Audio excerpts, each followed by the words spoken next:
Muy buenas tardes, colegas. ¿Podrían confirmarme si se escucha el audio?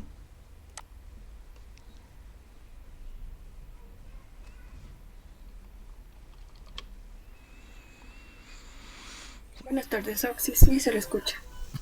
Muchísimas gracias. Bueno, colegas, muy buenas tardes. Espero se encuentren todos muy bien. Quiero dar inicio a la clase con una buena noticia, que es acerca de las Olimpiadas. He visto que varios de este paralelo se inscribieron a las Olimpiadas. Y pues hubo una excelente respuesta, la verdad, y me refiero a las notas. Muy buena respuesta. Sin embargo, en la parte práctica es donde la mayoría ha tenido algunas dificultades para la resolución y algunas personas simplemente ya no lo solucionaron. Tal vez porque estaba complicado o tal vez no lo entendieron tal vez muy bien. De todos modos, estuvimos revisando el día domingo los exámenes y quiero felicitar al curso primero porque dos de sus compañeros obtuvieron puestos ganadores en las Olimpiadas que se llevaron a cabo el día sábado. Solo les voy a pedir que estén atentos a la página de Facebook de Auxiliares de Docencia 2022, donde se va a publicar a detalle de todas las materias y así también algunos requisitos para poder hacer reclamo de los premios. Y obviamente va a estar ahí con nombre y apellido los ganadores de este paralelo. En realidad son 3 puestos. 2 pertenecen al paralelo A. Así que con eso creo que, bueno, dice mucho, ¿no? Estoy feliz, estoy contento por ustedes que se hayan inscrito y que hayan tenido una excelente respuesta. Ok, solo les voy a pedir que estén atentos a la página de Facebook. Muy bien. Bueno, colegas, después de haberles dado el primer aviso, el segundo es una pregunta más hacia ustedes. Como les comentaba en las clases anteriores, yo no tengo el acceso a la plataforma de Classroom, por tanto no estoy al tanto de las tareas ni exámenes que ustedes lleguen a dar. Es por ese motivo que me gustaría saber si tienen algún trabajo para esta semana, para las próximas semanas que se viene. Tal vez ya hay fecha para el tercer parcial o el tercer parcial va a ser un trabajo, ¿no?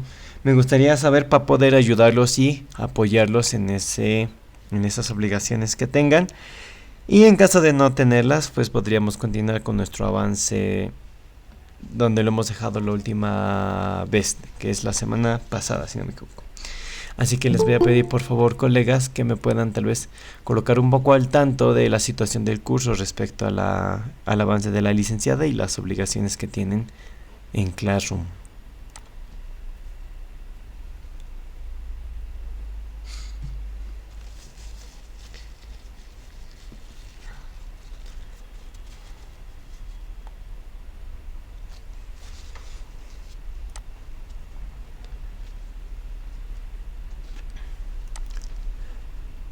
A ver, a modo de ir llamando la lista, si es que nadie se brinda, vamos a empezar con Gabriela Mariana Fernández. ¿Estás presente? Sí, Auxi. ¿Cómo estás? Buenas tardes.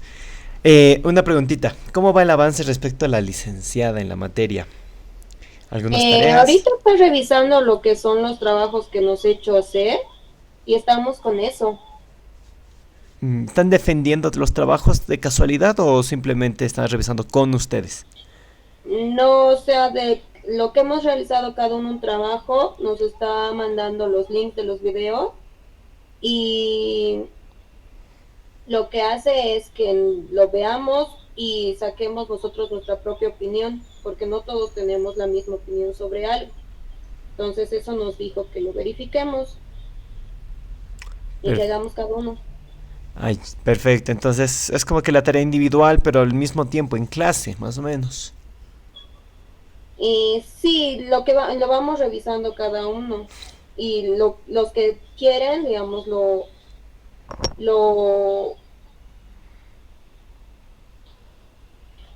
¿cómo se dice? Lo defendemos. Perfecto, Gabriela, muchísimas gracias. Bueno, colegas, en ese caso, si no existiría algún avance por parte de la docente, pues podríamos continuar, dar paso a lo que es lo que hemos dejado la semana pasada. Sin embargo, también es la última pregunta que les hago. ¿En qué temas se encontrarían respecto al libro de la licenciada o en dónde habrían dado una pausa para dar paso a sus trabajos, los cuales están siendo revisados por la licenciada?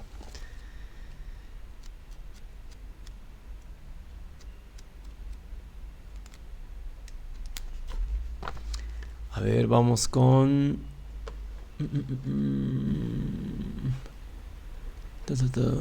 Iván Diego Arratia.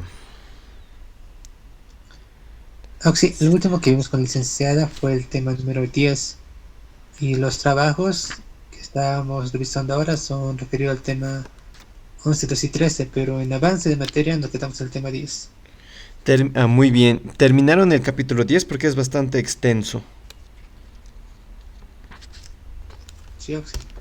Perfecto, listo Iván, muchas gracias. Bueno, entonces ya que habrían visto el tema con la licenciada y habrían terminado, que es lo más importante, es por eso que le decía, es bastante extenso el capítulo número 10 y hay mucho por donde entrar en detalle, por así decirlo.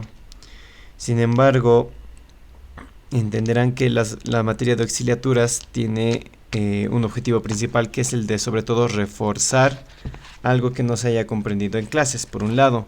Por otro lado, es también dar como iniciativa algún otro tipo de modelo o ejemplo en base a documentación por parte del auxiliar, no por parte de la licenciada, para poder mostrarles posibles casos prácticos o situaciones de la vida real, por así decirlo, ¿verdad? Entonces, bajo ese concepto y el tema, y a lo que me dice su compañero, es que ya terminaron el capítulo 10 y estarían empezando a ver lo que es el capítulo 11 y bueno, los capítulos que vienen a continuación.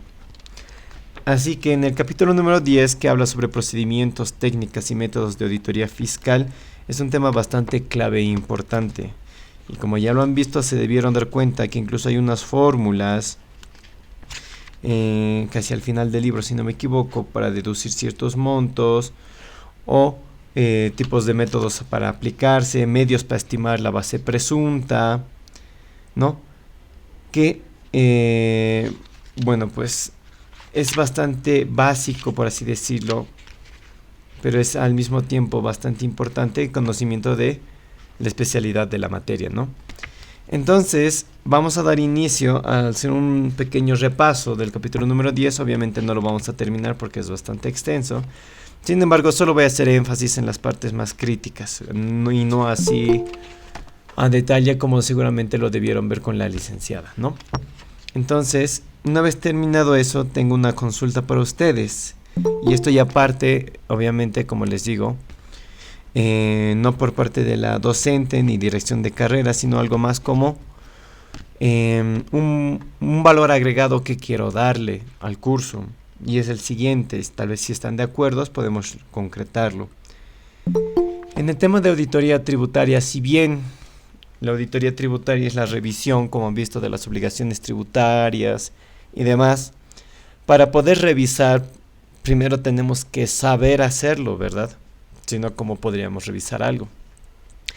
Bajo este concepto y este panorama, me preguntaba si estarían tal vez de acuerdo en que, no para todos tal vez, ¿no? Porque muchos tal vez ya lo conocen, preparar tipo clases, ¿no? Tipo actualización tal vez, como ustedes quieran llamarlo, desde el momento en que hacemos cumplimiento a las obligaciones tributarias desde el punto de vista de un ente comercial. Es decir, desde el momento en que se tiene que elaborar un documento Excel, un RCB, cargarlo a la plataforma CIAT, hacer el envío, obtener la constancia de presentación, llenar los formularios correspondientes, ¿no? Y sucesivamente todo ese proceso. Es cierto que en la carrera muchos docentes, de alguna manera en otras materias, nos han enseñado, pero en el método que, bueno, como antiguamente se hacía, o todavía estamos utilizando papel y lápiz, por así decirlo, ¿no? Y hoy en día la situación y la realidad es que tenemos que utilizar aplicativos, el software que nos da la administración tributaria, como es el CIAT, antes era el Facilita, el DaVinci todavía se sigue utilizando para algunas cosas, el llenado de formularios, como tener la constancia de presentación, etcétera, etcétera, ¿no?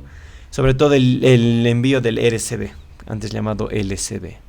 No sé si les gustaría, no les gustaría tal vez una clase, un plus, aparte del avance de la materia, obviamente, pero estas clases lo daríamos obviamente en horario de materia, ya que con la licenciada de algún modo están en pausa, podríamos aprovechar de algunas clases o lo que queda del resto de año, porque ya se nos acaba. Esto para que ustedes ya estén, tal vez los que no sepan, un poco más preparados y sepan cómo se realiza, de qué documentos se habla, cómo se llenan los formularios, etcétera, etcétera. Entonces, me gustaría saber qué es lo que ustedes opinan al respecto y posiblemente pueda ayudarles una propuesta de esta magnitud al centro de estudiantes o a dirección de carrera para que sea a nivel general a sus compañeros y todo eso, ¿no? Entonces en el chat podrían dejar escrito como sus compañeros si están de acuerdo o no estarían de acuerdo. Somos 26 personas y me gustaría saber si están de acuerdo. En caso de que no estén, no pasa nada, ¿no? No, es solo una sugerencia que quisiera dar al curso para que estén más preparados de alguna forma. Muy bien. Bueno, mientras van respondiendo en el chat, continuaremos con nuestro avance que está planificado.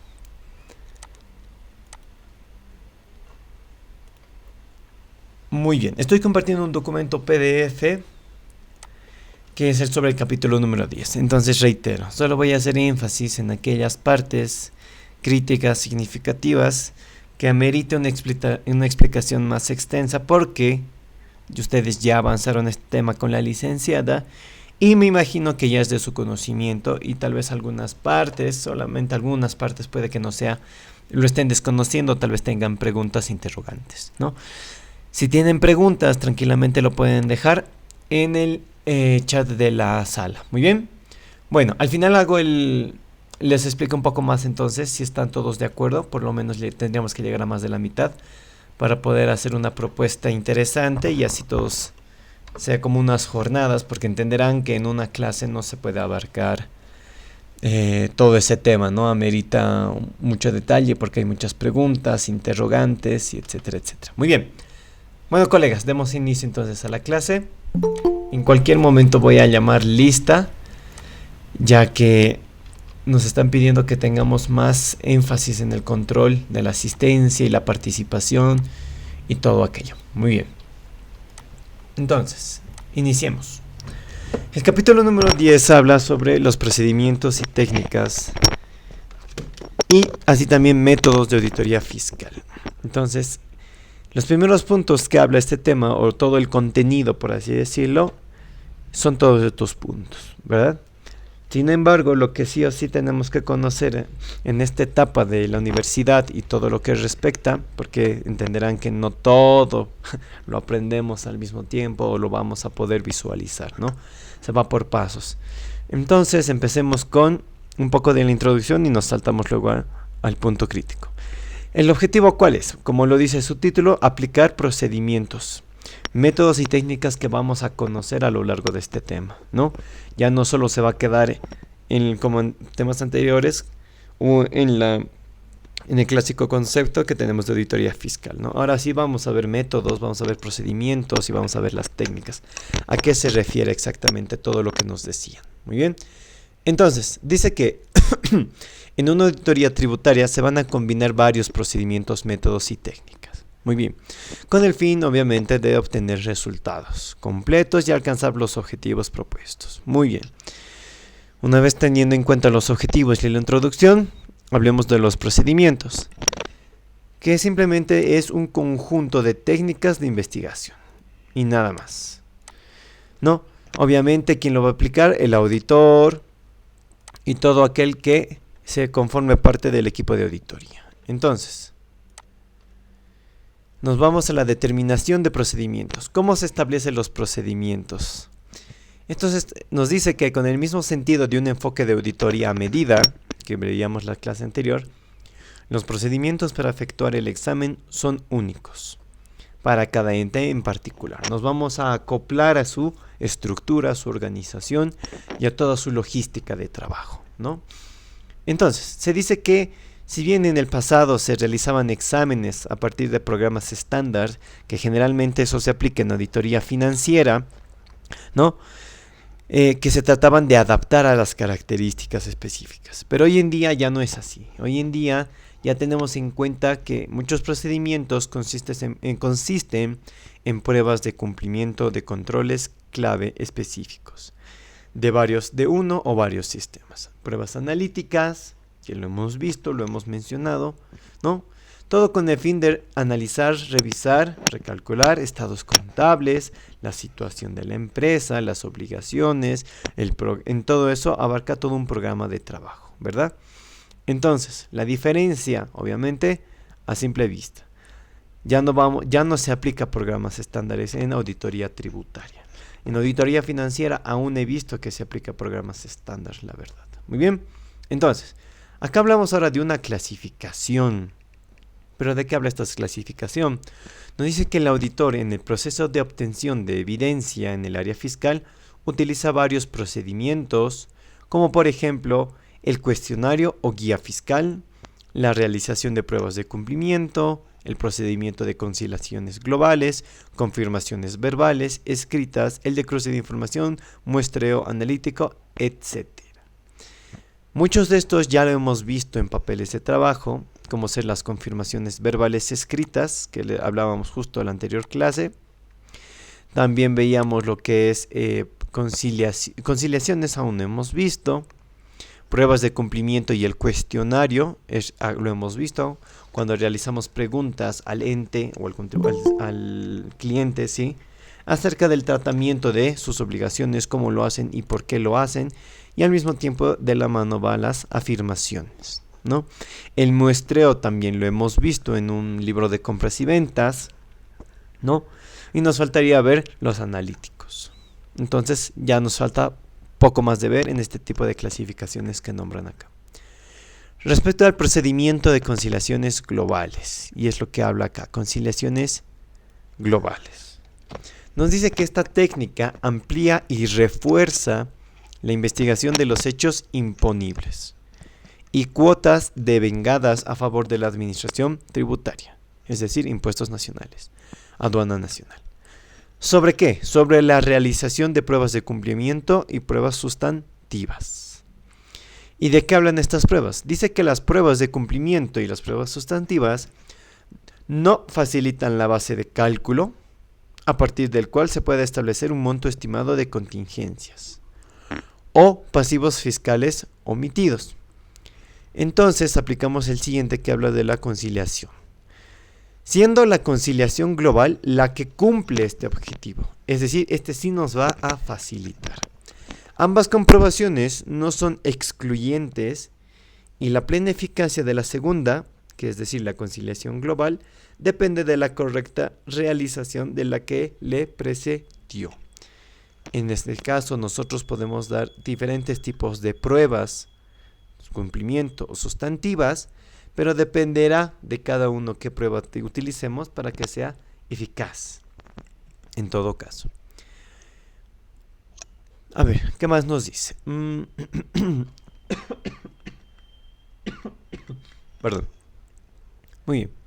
Nos vamos a saltar esta parte porque aquí habla mucho sobre algunos procedimientos y algunos papeles, pero es mejor verlo en un documento Excel y no tanto así en teoría porque no es a veces de muy claro entendimiento, la verdad. Muy bien, entonces esta parte de acá acerca de los libros de compras y ventas, cálculos, provisiones, bases imponibles, periodos impositivos, lo vamos a ver un poco más adelante. Muy bien. Habla acá sobre los procedimientos del cruce de información, que sería otro dentro de la clasificación que tenemos por parte del libro. Entonces, nos dice que es utilizado el cruce de información generalmente para el relevamiento de datos. específicos sobre determinadas facturas, notas fiscales o documentos equivalentes generalmente con importe altos. Dentro de estos documentos equivalentes o documentos fehacientes de pago entraría cualquier documento que respalde obviamente la transacción, ¿no? Por eso dice facturas, notas fiscales, puede ser incluso recibos u otros. Nos dice que también que está siendo aplicado con éxito por el Servicio de Impuestos Nacionales, y eso es correcto. Últimamente, con el software que hoy en día se utiliza para el envío del RCB, que es el libro de compras y ventas, ¿no?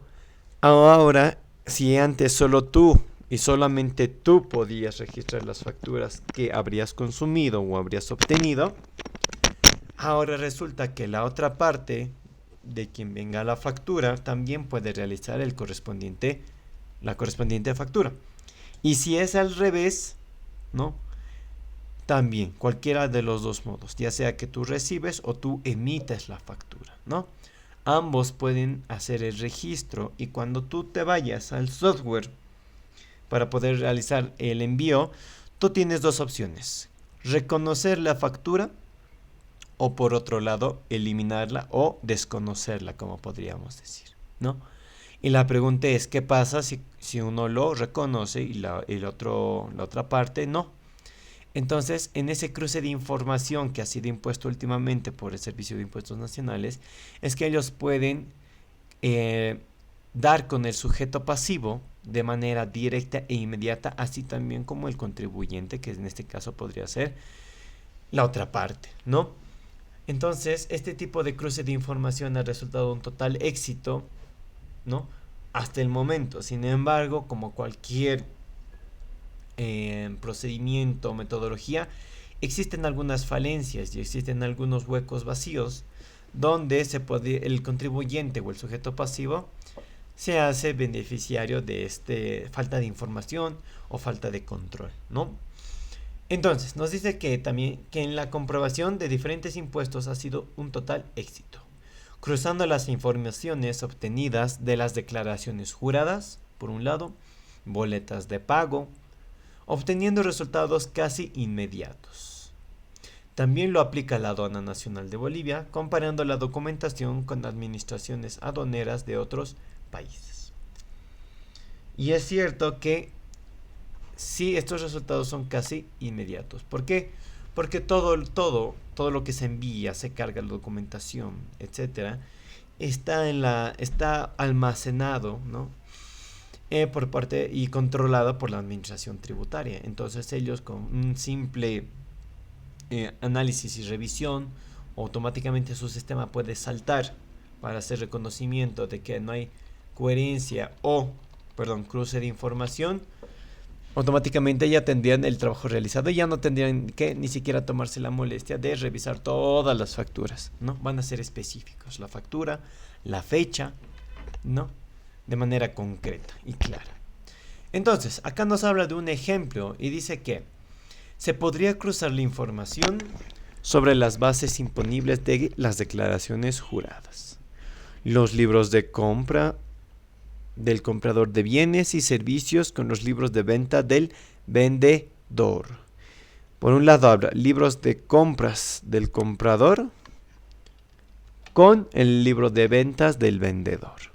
Y obviamente esto, si se dan cuenta, para no hacer la revisión de todo el libro, es lo que les acabo de comentar en el software que ahora se utiliza, SIAT, para el envío de los libros de compras y ventas, ¿no? Es como que tú cargas todas tus ventas y la otra persona carga todas sus compras, y en algún punto tiene que haber ese cruce de información.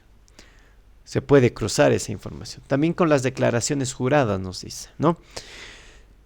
¿Y todo esto con qué? Para ver los ingresos posibles omitidos, y que las declaraciones juradas, ¿no? Para tratar de encontrar diferencias que, en caso de ser significativas, provocarían la fiscalización del sujeto pasivo o el envío de una declaración paralela, es decir, la rectificatoria posiblemente, si en caso el monto no fuese alto, si no fuese significativo. Para eso existiría la rectificación, ¿no? También nos dice que si bien hacemos una declaración paralela, las ventas a efecto del impuesto al valor agregado, es decir, débito fiscal IVA, impuesto a las transacciones e impuesto a las utilidades sobre las empresas, ¿no?, con relación al reflejo de la contabilidad, los agentes de información u otras organizaciones. Y con organizaciones también se refiere a un cruce de información. Todo, absolutamente todo lo que se realice, ya sea el impuesto de cual hablemos, IT, IVA y UE, se podría hacer un reflejo con la contabilidad, un cruce de información, con agentes de retención, con agentes de información. Y así sucesivamente, pues va a ser un total éxito, por así decirlo, por parte de la administración tributaria, ¿no? También nos dice que la administración ha venido grabando en base de datos la información declarada por los contribuyentes, ¿no? Está almacenada. Lo que hasta hace unos años venía haciéndose mediante la utilización de operarios que introducían los datos mediante el uso del teclado de los ordenadores y contratación de personal que implicaba un mayor costo operativo. Dice que desde 2006 la administración ha motivado la presentación de distintas declaraciones juradas virtualmente, pero en un futuro próximo deberá aprovechar las múltiples posibilidades que hoy brindan las nuevas tecnologías de la información y las comunicaciones, donde los contribuyentes presenten las declaraciones por vía telemática, ¿no? Y aquí hablamos sobre las ventajas en la presentación de declaraciones fiscales por vía telemática, ¿no? Por parte de la empresa, que es rápido, cómodo, exacto, la integración en aplicaciones y ahorro general de costos. Y por parte de la administración tributaria, pues de la misma forma, exactitud, rapidez, ahorro de costos. Y eso es lo que ahora se está dando con el nuevo sistema Facilito, ¿no? Y también el sistema de facturación electrónica, el sistema de facturación virtual, el código QR quincho, ¿no? Y así sucesivamente van a ir implementando nuevos sistemas para generar sobre todo ahorro de costos y una mayor exactitud y rapidez. Entonces, una vez que tenemos entendido todo lo que es los métodos por parte de la administración tributaria, el cruce de información que está realizando hoy en día y demás, nos toca hablar sobre el muestreo. Y este muestreo, claro que tiene un procedimiento. Y si bien ya lo hemos visto en nuestras clases, ahora vamos a ver un poco más haciendo énfasis en el área fiscal. Y se dice que el muestreo se entiende de auditoría a una cantidad inferior a la totalidad, que es del 100%, ¿no? Menor al 100%. ¿De qué? De los componentes, elementos de un conjunto o población, como lo llamamos, mediante el cual se obtienen conclusiones al final del trabajo. Entonces, también muchos lo conocen como universo, ¿no? Es justo lo que habla aquí atrás, que dice que mediante el cual se obtienen conclusiones sobre las características de un conjunto numeroso de partidas, conocido también como el universo, que sería más que todo hablar de un 100% también, ¿no? Y a través de un grupo parcial de ellas.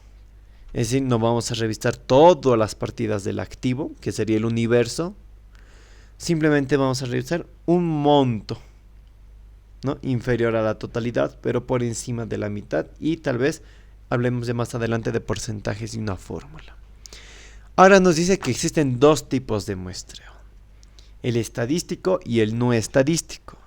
El estadístico nos habla de que se trata donde la selección de los elementos a analizarse se efectúa de manera aleatoria y la evaluación de los resultados está basada en las leyes de la probabilidad y el riesgo de muestreo, ¿no? Poco exacto, por así decirlo. Pudiendo hacer un poco más de énfasis, es totalmente lo contrario, ¿no? Es totalmente aleatorio.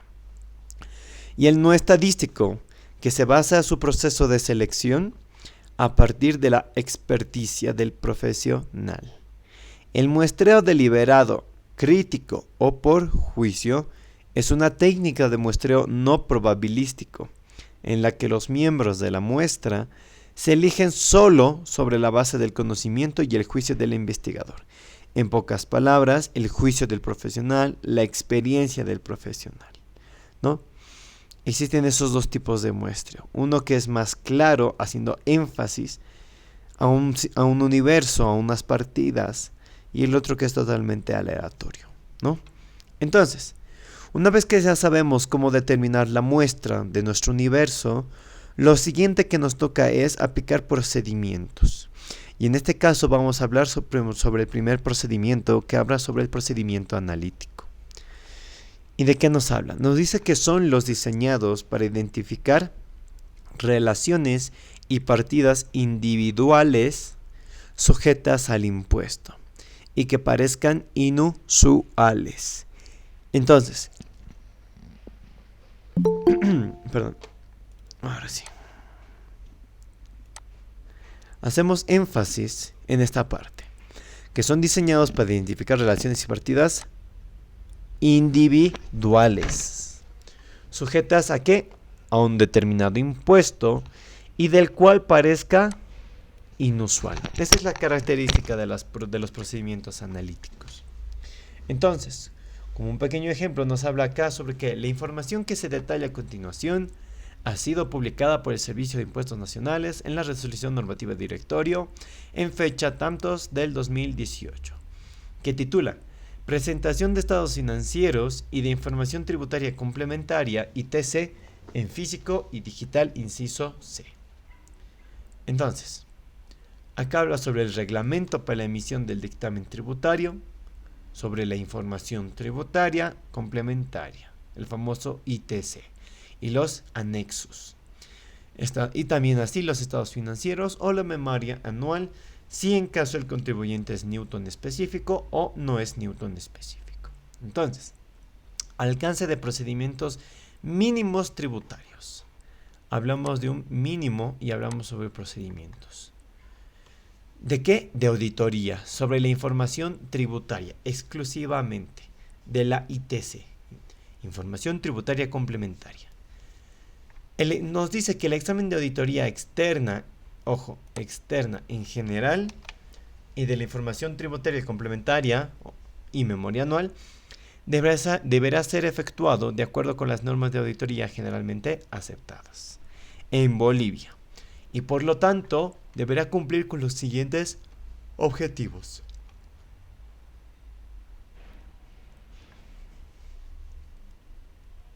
Lograr una comprensión del negocio, efectuar indagaciones concernientes sobre los procedimientos de la entidad para registrar, clasificar y resumir transacciones sujetas a impuesto. También va a realizar indagaciones acerca de las aseveraciones de importancia relativa, de las más significativas. También se debe aplicar procedimientos analíticos, y ya sabemos cuáles son los analíticos, ¿no? Que se realiza de manera individual para empezar. Diseñados para identificar relaciones y partidas individuales sujetas al impuesto, que estén de la mano al impuesto que va a ser revisado, y que parezca inusual. Dichos procedimientos incluirían ¿cuáles? Acá tenemos 4 ejemplos. El primer punto que nos habla sobre una comparación de cifras. ¿De qué? De los estados financieros con estados financieros por periodos anteriores. Entonces, una vez tocado este tema, veremos nuevamente el papel de trabajo, donde se encontraría esta comparación de cifras de los estados financieros de la gestión 1 de la gestión 2 respecto a la anterior gestión, que sería la gestión número 1, ¿no? Entonces, ¿dónde estás? Creo que no está por acá. A ver, vamos un minutito, por favor. Vamos a abrir el documento.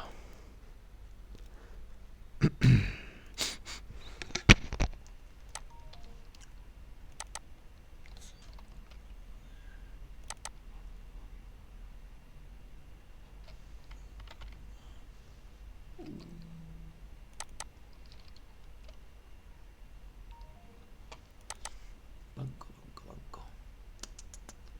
Aquí estás.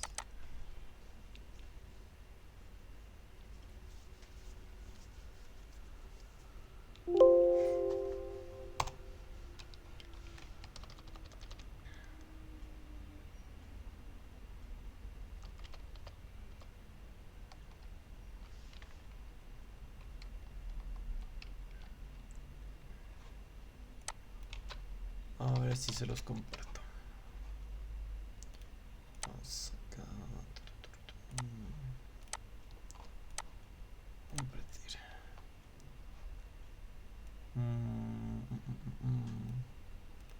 Muy bien. Entonces, lo que nos decía nuestro documento PDF. Comparación de cifras de estados financieros con estados financieros por periodos anteriores. El primer procedimiento analítico sería una comparación. ¿Y cómo se vería una comparación? Se vería así. Entonces, tenemos todo nuestro universo del activo, pasivo, patrimonio, ingresos, egresos. Tenemos todo un universo completo. También así vamos a ver su saldo, o bueno, nos habla de saldos de los estados financieros, ¿no? Este podría ser el balance general, ¿no? Uno de los estados financieros, donde nos vamos a mostrar cifras del año en que se está realizando la auditoría y del año anterior.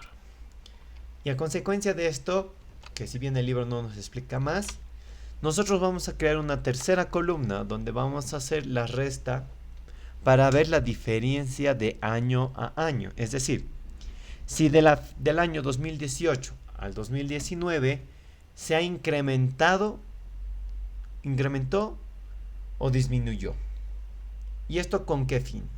Obviamente, hablando del tema de auditoría fiscal, vamos a hacer énfasis en aquellas cuentas, partidas que van de la mano con el impuesto, ¿no? Que es lo que veíamos hace poco.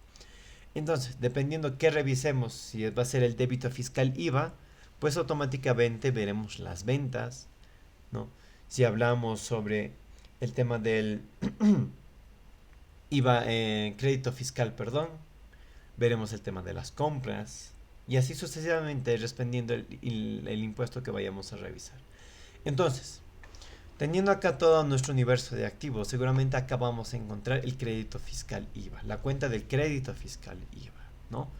También podemos ver en los activos todo lo que es propiedad de la empresa, ¿no? Y dependiendo cuál sea nuestro rubro y naturaleza del cliente, el crédito fiscal IVA va a estar relacionado con ciertas cuentas específicas. Entonces, solo aquellas cuentas que por naturaleza tengan relación directa con el impuesto a ser analizado, van a entrar en esta comparativa, en este análisis analítico. Siendo así que de año a año vamos a ver si ese impuesto aumentó o disminuyó. Y eso ya nos quiere decir algo seguramente. En el caso de que hablemos del débito fiscal IVA, que en el año 1, es decir, en el año anterior, tiene un monto alto y en el segundo año tiene un importe por la mitad. Sin necesidad de hacer más análisis, nos damos cuenta que si el débito fiscal IVA es menor que el año pasado, pues esto nos quiere decir sobre todo una sola cosa, que las ventas de este año han sido menores que el año pasado, ¿no? Ahora, al ser auditores tenemos que analizar y tener varias hipótesis y como decimos en el trabajo, en el campo, en la vida real, perdón, ¿no? Tenemos que pensar mal para acertar. Y esta disminución del débito fiscal IVA tal vez no sea simplemente porque las ventas bajaron, sino porque tal vez se está escondiendo información. Entonces voy a revisar la contabilidad directamente con las cuentas, partidas que estén relacionadas con el débito fiscal IVA. Entonces voy a ver todos sus asientos contables y analíticos respecto a ¿qué? A los ingresos de efectivo, a las ventas, a las salidas. Seguramente incluso podré ver tal vez los cardex de inventarios. Y así sucesivamente cada uno va a ir analizando y solicitando la documentación que mejor le parezca. Pero este es el análisis, la comparación para poder detectar o al menos tener un vistazo de qué está pasando con los impuestos que tiene el contribuyente. Muy bien. Entonces, el primer punto de la comparación de cifras nos habla acerca de este punto, ¿no? Con periodos anteriores para saber si aumentó, disminuyó y a qué se debe, por qué. El segundo punto nos habla sobre un estudio de las relaciones de los elementos de los estados financieros relacionados con ¿qué? Con las bases imponibles. Y que se esperaría se conformaran a un patrón predecible basado en la experiencia de la empresa o norma de la industria. Entonces, que si bien vamos a hacer un análisis a los elementos de los estados financieros, pero solo aquellos que tengan una relación directa con las bases imponibles. Y las bases imponibles que son el monto de efectivo o monto o importe, como quieran llamarlo, ¿no? Para hacer determinación de las obligaciones tributarias a cancelar, ¿verdad? Esas son las bases imponibles, ¿no? Entonces, para determinar las bases imponibles nosotros conocemos 3 métodos, ¿verdad? Pero nos habla que en este estudio que vamos a hacer de la base imponible con relación a los elementos de los estados financieros, ¿no? Del cual que se esperaría que conformaran un patrón predecible, basado en la experiencia de la empresa. Y cuando hablamos de la experiencia de la empresa o norma de la industria, no quiere decir otra cosa que el tratamiento, la logística, ¿no? De cómo ellos hacen el tratamiento correspondiente de esta base imponible, ¿no? Respecto a los elementos que conforme los estados financieros de este contribuyente. Y obviamente habla acá sobre un patrón predecible. ¿Por qué?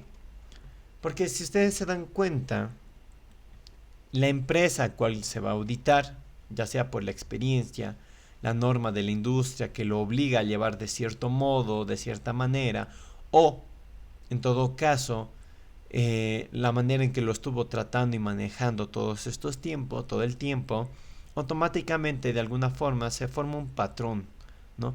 Y un patrón predecible habla sobre algo que tranquilamente podríamos estar casi seguros de que lo ha hecho de la manera o del mes anterior, de la gestión pasada, ¿no? Entonces, estos cambios bruscos que podría existir dentro de una empresa, ¿no? También es parte de cómo lo lleva la empresa, la logística, los procedimientos o la norma que ellos han aplicado para su empresa, ¿no? Esto es relacionado y enfocado con las bases imponibles para determinar los impuestos a pagar, ¿no? Obviamente de esto un papel de trabajo y un documento como tal no hay, pero con el simple hecho de ver que tal vez la metodología cambió o algo, como ellos determinan la base imponible, ya sea por un sistema, fórmulas, o lo hace simplemente una persona como antes, papel y lápiz, qué sé yo, automáticamente esto nos va a expresar algo, va a decir algo automáticamente, ¿no? Como veíamos en el punto anterior, no es necesario que nos hacer más papeles, automáticamente podemos ya, por la experiencia, o en todo caso, por simple mal pensar, por así decirlo, ¿no? Pensar mal, pues automáticamente podemos tener un vistazo de lo que podría estar pasando, ¿no? Y el penúltimo punto, nos habla sobre verificar que las cifras de las declaraciones impositivas provienen de una información basada en registros contables. Y estas declaraciones impositivas hacen énfasis seguramente a las declaraciones juradas. Que estas cifras, para empezar, no solo coincidan con los registros contables, con el mayor analítico, sino que estos montos o estas cifras hayan sido elaborados y expuestos con integridad, ¿verdad? Entonces, para empezar, también se va a verificar que haya como un cruce de información, las declaraciones juradas con los registros contables, con el mayor analítico de la empresa. Y por último nos dice que otro procedimiento analítico sería el de efectuar un seguimiento a la situación de los adeudos tributarios.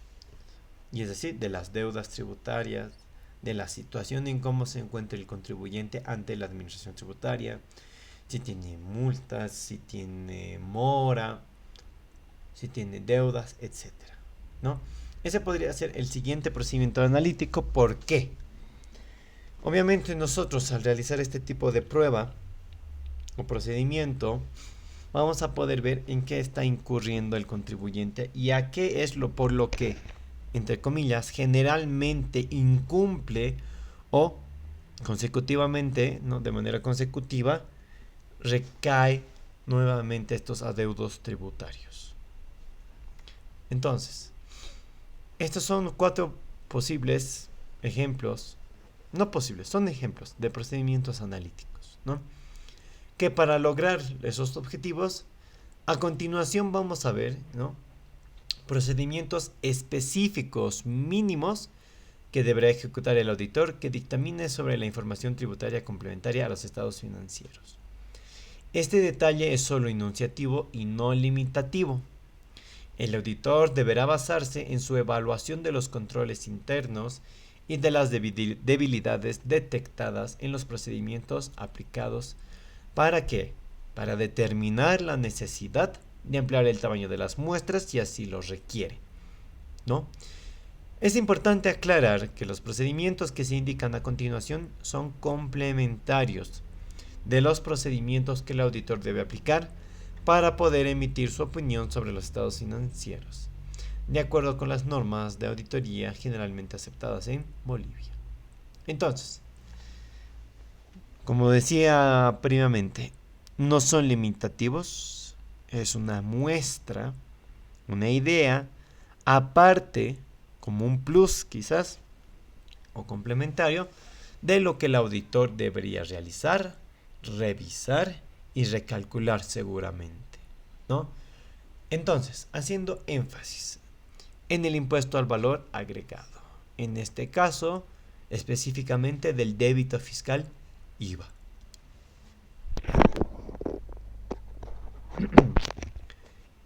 Como primer punto, habla sobre el relevamiento de información.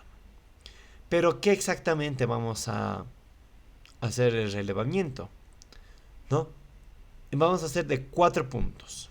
El primer punto que habla sobre tipo de ingresos que tiene el contribuyente, las formas de liquidación del impuesto, es decir, cómo lo paga, cómo lo da por realizado sus obligaciones, tipo de facturación, cómo emite sus facturas y cómo finalmente lo contabiliza.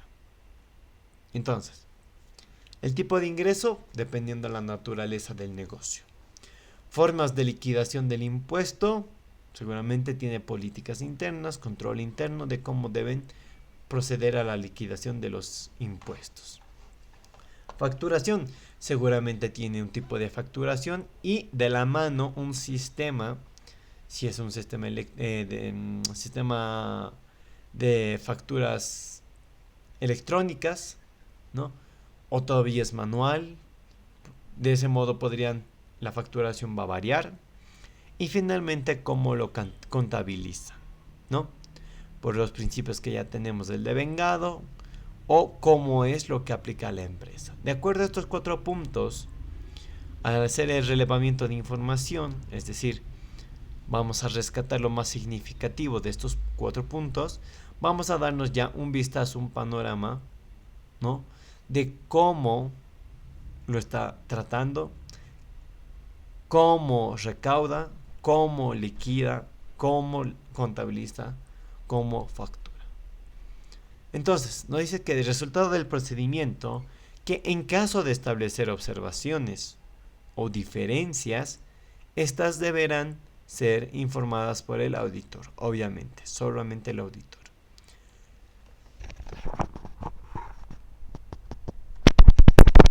Entonces, resultado, prueba global. Muy bien, hasta este punto habríamos visto algunos procedimientos, resultados de los procedimientos, también hemos visto lo que es procedimientos analíticos, si bien son unos cuantos ejemplos, también hemos visto la parte práctica. Hasta este punto, desde el inicio, ¿habría alguna consulta, interrogante respecto del tema hasta el impuesto al valor agregado? Tal vez una consulta, un ejemplo, algo para poder discernir esas dudas. También pueden dejarlo en el chat de la plataforma. Entonces, hasta este punto, ¿alguien tendría alguna consulta, interrogante, colegas? porque lo que nos queda ver es bastante, pero no lo vamos a abarcar en una clase, la verdad, es muchísimo para mostrarles con ejemplos más, para que sea de su entendimiento total, ¿no?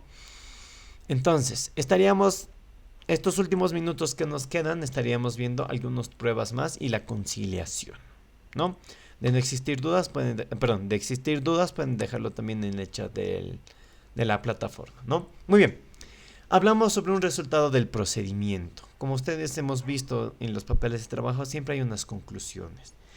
Y la redacción de las conclusiones comenzaba así. Resultado del procedimiento, ¿no? Y automáticamente a continuación colocábamos si existen algunas observaciones o no existen observaciones o diferencias, ¿no? En las cuales obviamente van a ser informadas y reportadas por el auditor. Entonces, el punto número 1.2 habla sobre una prueba global sobre ingresos declarados. Prueba global hace lo mismo referencia al universo. Ingresos declarados, pues, al formulario 200 o 210 en todo caso, donde expresamos todas nuestras compras, todas nuestras ventas, es decir, todos nuestros gastos y todos nuestros ingresos. Entonces, en estos casos y en estos formularios, en estas declaraciones juradas, se va a aplicar una prueba global anual. Esta prueba global por el ejercicio al que correspondan los estados financieros auditados, y los estados financieros son por una gestión. Estos los vamos a comparar, ¿no? Comparando los ingresos grabados por este impuesto, es decir, IVA, débito fiscal IVA, que se encuentren registrados en los estados financieros con aquellos ingresos declarados con el formulario 200 o 210. Entonces, de manera primero anual, se va a hacer un tipo de cruce de información, lo que está registrado, es decir, todo lo que está plasmado en el estado financiero, con el formulario de enero a diciembre seguramente, porque es todo lo que comprende un periodo, un ejercicio, perdón, es todo un periodo, ¿no? Todo un año. Ahora, es cierto que este tipo de prueba global, como su nombre lo dice, prueba global, no hace mucho énfasis a mes por mes, etcétera, etcétera. Podrían existir 1001 deficiencias, ¿no? Por ejemplo, hay muchas personas que hoy en día sus declaraciones juradas lo hacen de una manera en la que no reciben un asesoramiento, no reciben o no realizan alguna contratación de un profesional para que les pueda realizar este tipo de declaraciones o llenado de formularios, ¿no? Y me explico. Ustedes conocen el formulario 200, bastante conocido, donde tenemos que registrar todas las compras, registramos todas las ventas, anotamos si tenemos un saldo favor contribuyente, ¿no? O en todo caso si va a ser saldo favor fisco a pagar. Entonces, lo que hacen muchas personas es agarran su talonario de facturas, de ventas y de compras, ¿no? Y empiezan a sumar simplemente todos los importes de todas las facturas. No hacen ningún tipo de clasificación de facturas, simplemente suman el total y lo que sumen es lo que colocan en los espacios del formulario 200. En el caso de la casilla de las compras, ellos hacen la sumatoria de todas sus facturas de compra y lo anotan. Y en cuanto a la venta, agarran su talonario, suman todo y lo anotan en ventas. Y es así como ellos determinan su declaración jurada 200, formulario 200. Ahora, esta prueba global simplemente es para alcanzar ciertos puntos, ¿no? Pero no es muy recomendable, por el mismo caso que les acabo de comentar. Porque al hacer ese tipo de llenado, sin hacer discrepancia, discriminación de ciertas facturas, o por lo menos del importe, ¿no? Porque ustedes recordarán que en el formulario 200 hay dos casillas para las compras y dos casillas para las ventas. Unos que son sujetos y otros que no son sujetos, como las facturas que tenemos de servicios básicos, gasolina, compra y venta de libros, bebidas, etcétera, etcétera, ¿no? Entonces, por más de que estos estados financieros tengan reflejado el mismo importe con las declaraciones juradas, no nos quiere decir que este esté correctamente registrado y presentado, que la exposición de estas declaraciones juradas son íntegras. No, no nos dice nada. Simplemente nos da un vistazo de que por lo menos los saldos que presentan los estados financieros sí tiene coherencia con las declaraciones juradas, mas no habla de la integridad, tal vez solo de la exposición, pero ni así yo diría. Entonces, esta prueba global no es muy recomendable, pero tiene que ser de conocimiento de ustedes, porque por el tema del tiempo, del trabajo, u otro, ¿qué podemos llamarle? Otro factor que nos impida realizar pruebas a detalle, por factor tiempo, ¿no? Si no nos alcanza por algún motivo, pues tenemos que aplicar otro tipo de prueba. En este caso, en último recurso, tal vez se pueda aplicar una prueba de global. Siempre y cuando este impuesto a ser revisado, que sería IVA, no tiene un importe significativo. En caso de que sea significativo, no les recomendaría que hagan una prueba global. Hagan una prueba, otro tipo de prueba, con más énfasis, a detalle, ¿no? Y eso. Y obviamente, cada prueba tiene un resultado, una conclusión del procedimiento, por así decirlo. En ese caso, obviamente, como todos los casos, en caso de existir alguna observación o diferencias, pues tienen que ser reportadas e informadas por el auditor. Y obviamente, no solamente es decir, bueno, en estados financieros dice 1000 y en declaraciones suma 2000. No, tenemos que encontrar por qué, en qué documento, qué meses, por qué ha existido esta falencia o no hubo esta igualdad, por así decirlo. Muy bien. El siguiente punto, 1.3, nos habla sobre la conciliación de declaraciones juradas con saldos contables. Ahora sí hace un poco más de énfasis porque ya no habla de estados financieros de manera global. Ya habla de saldos contables, ¿no? ¿Y qué nos dice? Nos dice que verificar, entonces vamos a verificar que el saldo de la cuenta débito fiscal IVA se encuentre razonablemente contabilizado mediante la comparación de este saldo con el importe declarado en el formulario 200 o 210 para 3 meses tomados al azar. Ahora, como ustedes conocen, la palabra conciliación, ¿no? Es lo que generalmente, o bueno, todos, lo primero que se nos viene a la cabeza es la conciliación bancaria. Es una revisión entre dos documentos para ver y verificar en dónde se encuentra la falencia, en dónde se encuentra el error, por así decirlo, ¿no? Entonces, acá sucede lo mismo. Solo que ahora vamos a entrar más a detalle y ya no vamos a ver importes totales. Ahora vamos a entrar a los saldos contables. Vamos a ver la contabilidad, es decir, el asiento contable. Vamos a ver si razonablemente fue contabilizado, en pocas palabras. Pero para que esté razonablemente contabilizado, para empezar, tenemos que saber contabilizar, hacer las correspondientes deducciones, si amerita retenciones, etcétera, etcétera. Y obviamente, si estamos hablando a nivel de detalle de una de las cuentas de asientos contables, ustedes saben que los asientos contables se hace de manera diaria para mostrar un resultado en general mensual. Entonces, esta conciliación de declaraciones juradas respecto a con los saldos contables se va a hacer de manera mensual y ya no así como el primer punto que veíamos de manera anual, global, ¿no? Y obviamente en los formularios 200 vamos a hacer el cruce de información, no cruce de información, pero comparación. Ahora, acá hay un punto que habla sobre 3 meses tomados al azar. Obviamente este punto no lo tienen que tomar muy literal, porque esta decisión, ¿quién la toma? El auditor más experimentado o el especialista en tributos. Entonces, esta última parte ya va a variar, obviamente. Y por simple criterio y juicio del auditor más experimentado o del encargado de auditoría, pues con una prueba analítica, un procedimiento analítico, que sería el análisis horizontal y vertical que vimos en el documento Excel, podemos determinar ¿cuáles son esos meses significativos? ¿Qué meses hubo mayor incremento del débito fiscal? ¿En qué meses hubo más ventas que en otras? Y pues tomaremos todos los meses con ventas altas, ¿no? Y obviamente, como cualquier procedimiento, como cualquier todo papel de trabajo, pues vamos a ver un resultado, una conclusión del procedimiento, ¿no?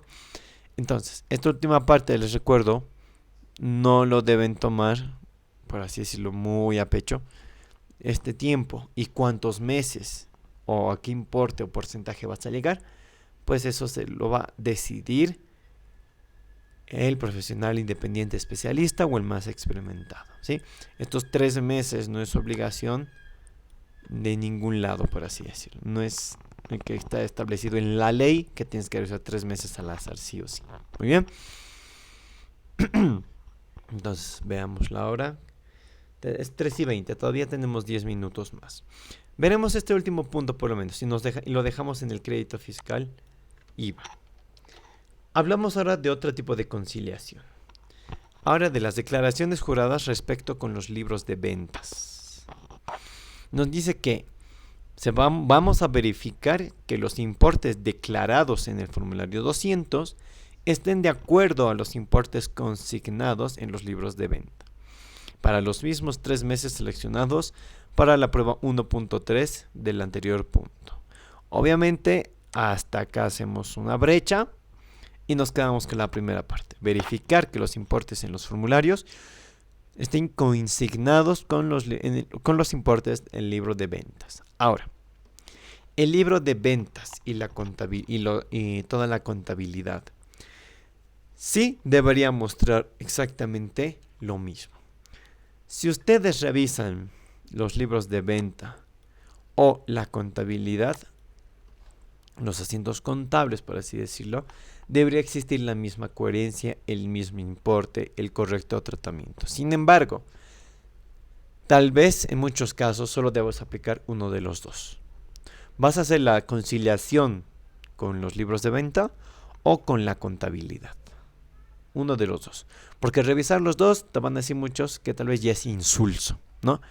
Como ustedes recordarán, el trabajo del auditor debe ser eficiente y rápido en el corto plazo.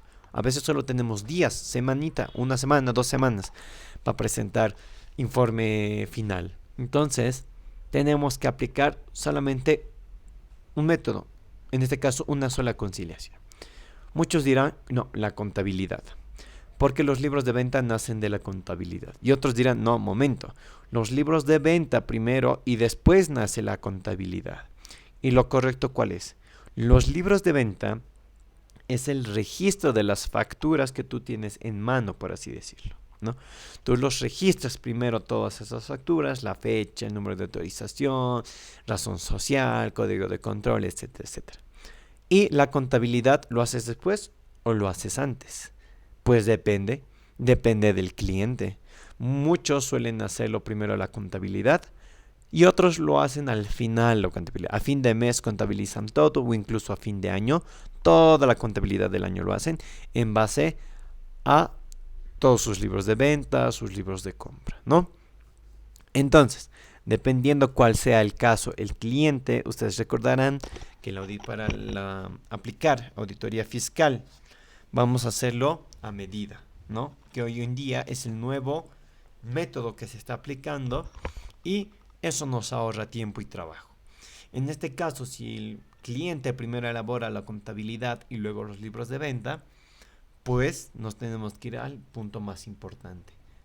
Y si es al revés, primero realiza los libros de venta y contabilidad de la misma manera. ¿Y quién decide esto? Pues el auditor más experimentado o el encargado de auditoría. Muy bien.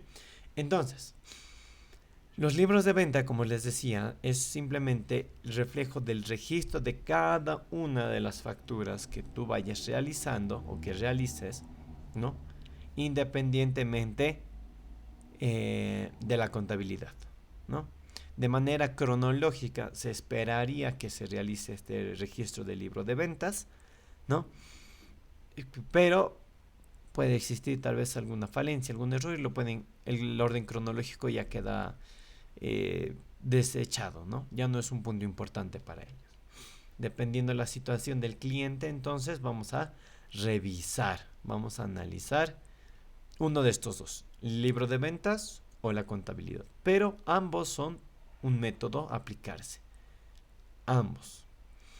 Cuál tenga mayor peso dependerá del tipo de cliente. Ninguno de los dos va a ser mayor que el otro antes de saber cómo y a quién estamos realizando la auditoría fiscal. Y obviamente, como cualquier otro trabajo, papel de trabajo, pues vamos a hacer un resultado del procedimiento. Ahora, para mostrarles y terminar con esto, las declaraciones y libros de venta. Muchos, estoy seguro, que conocen la estructura de un libro de compras y ventas, ¿no? Ahora conocido como RCB y ¿dónde está? Aquí estamos. RCB, ¿no? Registro de compras y ventas. Entonces, perdón, ahora sí. Ustedes, bueno, lo vamos a ver en unos segundos más, la estructura y si para ustedes sería suficiente, necesario o preferirían la contabilidad para poder emitir una opinión, para poder ser evidencia suficiente y respaldatoria, o pues bueno, cada uno de nosotros va a pensar diferente, seguro que sí. Entonces, cada uno va a tener diferente tipo de conclusión o solicitud de documentación. Entonces, acá vamos a ver el libro de compras y el libro de ventas. Muy bien, acá está. Vamos a ampliar un poquito más. Nos vamos a ir acá. Libro de ventas, libro de ventas, libro de ventas. Mayores, mayores, mayores. Aquí estamos. Listo. Entonces, un libro de ventas o un libro de compras tiene esta estructura. El llenado, obviamente, todo depende de la factura. Si va a aplicar o no aplica ciertas casillas. Ahora, ustedes como pueden ver acá en el libro de ventas, simplemente si nosotros realizamos una sumatoria total, en este caso tenemos desde la factura número 1, por así decirlo, en este caso número de factura número 3 del talonario, hasta la factura número 893, que son como 5.571 registros. Si nosotros hacemos una simple sumatoria total, nos va a lanzar un importe, en este caso este monto. Y si eso lo vemos y lo comparamos con las declaraciones, con el formulario 200, que en la casilla de ventas dice 976.000 y picos, podría ser un procedimiento analítico de auditoría y decir que es suficiente información para revisar el débito fiscal IVA, ¿no? Ahora, otros se basan en el total de facturas, otros se basan en el subtotal, porque a veces hay exenciones, tasa cero, venta de libros, etc. Entonces lo correcto es no basarse en este total de la factura, sino basarse una vez determinado y deducido ciertas exenciones, tasas no gravadas, impuesto al consumo específico, subvenciones del Estado, etcétera, etcétera. Y así también en el formulario, si bien nos lanza de forma automática el cálculo por el impuesto, nosotros también mediante una fórmula podemos obtener el cálculo del 13% de nuestro subtotal, por así decirlo, o del débito fiscal sujeto a declararse.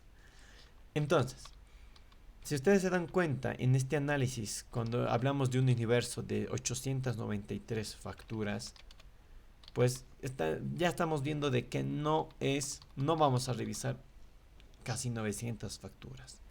Entonces vamos a aplicar el tema del muestreo. Pero al mismo tiempo aplicar el tema del muestreo, ¿no?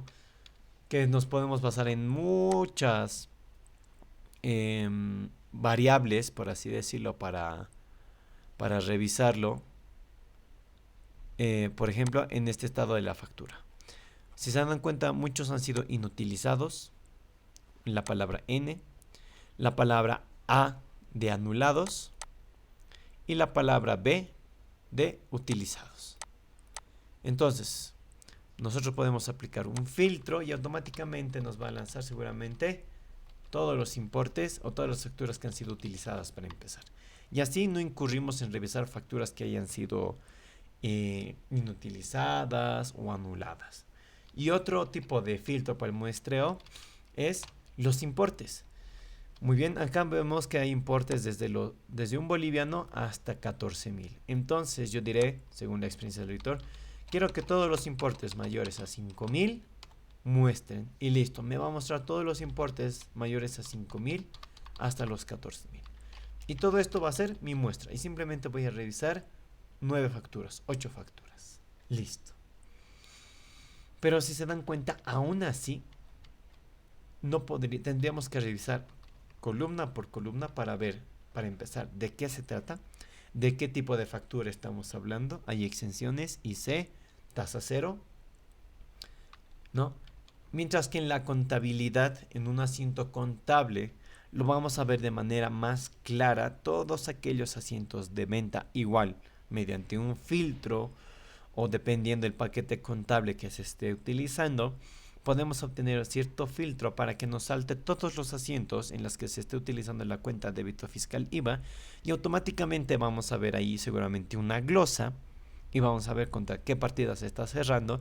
Y yo creo, ¿no? Esto personalmente, yo diría que es más claro y me hace ganar mayor tiempo de saber cómo se está tratando esa factura, de qué tipo de factura estamos hablando, las exenciones, tasa cero y C, que está revisando columna por columna un libro de compras y ventas, ¿no? Porque primero tenemos que hacer esto.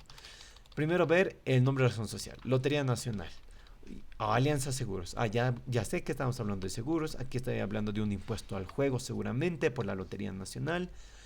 Pero ¿qué pasa con aquellas empresas, por ejemplo, Pollos Cochabamba, ¿no? Por ejemplo, que en nombre de razón social cuando se registra, no se registra como Pollos Cochabamba, sino de la persona de quien la representa. En este caso, imaginemos que es Saloma Monge. Pero yo cuando vea esta información diré, bueno, ¿quién es Saloma Monge? Yo no sé qué es la representante legal de Pollos Cochabamba. Mientras si vemos al asiento contable y vemos en la glosa una pequeña o breve descripción del asiento de lo que está sucediendo. Entonces, en esa factura o en esa glosa, perdón, que yo también soy, que lo ha preparado un auditor, un contador, pues seguramente expresará algún detalle que por lo generalmente en la glosa se coloca que el nombre de la empresa representada por Saloma Monge, en este caso como ejemplo, ¿no? Según factura número tantos, tantos, tantos, que se encuentra en el libro tantos, tantos, tantos. Entonces, según yo, revisar la contabilidad sería mucho más efectiva y rápida que revisar los libros de compras y ventas. Porque como ustedes ven, el libro de compra y venta es tal cual ustedes lo están viendo a continuación, ¿no? Idéntico. Hasta el día de hoy no ha cambiado. Seguramente se añaden algunas casillas, el gift card y otros, pero más no ha cambiado. Entonces, si tú revisas con este con este documento, yo creo que vas a tardar más, posiblemente, yo diría que sí, que revisar la contabilidad y aplicar un filtro donde salten todos los asientos contables donde se ha utilizado la cuenta débito fiscal IVA, ¿no? Bueno, colegas, hasta este punto habríamos visto con ejemplos, hasta acá, hasta el punto número 2 lo dejamos. La siguiente clase vamos a ver el tema del crédito fiscal. Obviamente es muy similar al débito fiscal IVA que acabamos de ver, pero sí tiene algunas particularidades interesantes para aplicarse en una auditoría fiscal. Muy bien. Mientras saco captura de la asistencia, les voy a pedir que no se salgan de la clase y al mismo tiempo voy a ir llamando lista. Calle Flores Paola. ¿Estás en clase? Presente, Auxi. Listo, muy bien. Condori Colque Enrique. Presente, Auxi. Listo. Jonathan Fernández. Presente, Auxi. Listo. Una más. Vamos, una señorita Pari Quiñones Abigail. Presente, Auxi. Listo, listo, colegas. Les pido unos segunditos más antes de que se retiren de la clase y puedan continuar con sus actividades. Si tienen alguna duda o consulta, también pueden hacérmela ahora mismo. Y a modo de hacerles charla, nuevamente felicitar al curso, porque del curso salieron ganadores dos de sus compañeros en las olimpiadas que se han llevado a cabo el día sábado. Estén atentos a las publicaciones de Facebook por parte de la AOD Auxiliares 2022, donde van a publicar a la lista de ganadores de todas las materias, y así también se les va a solicitar algunos documentos para hacer entrega de los premios a los colegas ganadores. ¿Listo? Muy bien, colegas, conmigo hasta el día viernes y que tengan un buen inicio de semana. Nos vemos, colegas. Hasta luego, Auxi. Hasta luego. Hasta luego, Oxy. Hasta luego, colega.